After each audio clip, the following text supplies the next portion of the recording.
लक्षात ठेवा, देवाची वचनं आमच्या जीवनासाठी महत्त्वाची आहेत. देवाची वचनं आमच्या जीवनासाठी अत्यावश्यक आहेत. तुम्ही कोणत्या गोष्टीला जीवनात अतिशय आवश्यक समजता? सगळ्यात आवश्यक गोष्ट आमच्यासाठी देवाची वचनं आहेत. जो देवाची वचनं ऐकतो आणि त्याप्रमाणे वागतो तो शुद्ध होतो.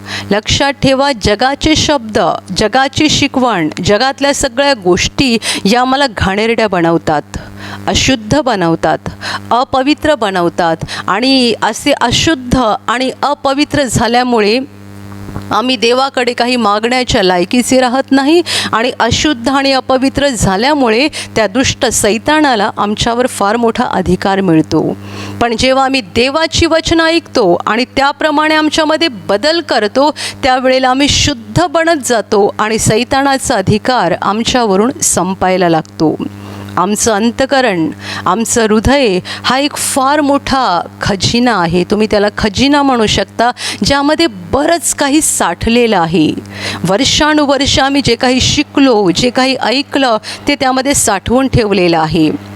पण आता आम्हाला देवाची वचनं आत घेऊन हे जे जगाचे शब्द आमच्यामध्ये भरलेले आहेत ते एक एक करून काढून टाकायचे आहेत. जेवढे आम्ही देवाची वचनं आत घेत राहू, तेवढे जगाचे शब्द बाहेर जात राहतील. आणि जेवढे जगाचे शब्द बाहेर जात राहतील, तेवढं आमचं शुद्धीकरण होत राहील. आम्ही शुद्ध होत जाऊ, आत्म्यात मजबूत बनत जाऊ आणि देवाच्या कृपेसाठी, देवाच्या प्रेमासाठी आणि देवाच्या महान अशा आशीर्वादांसाठी लायक बनत जाऊ.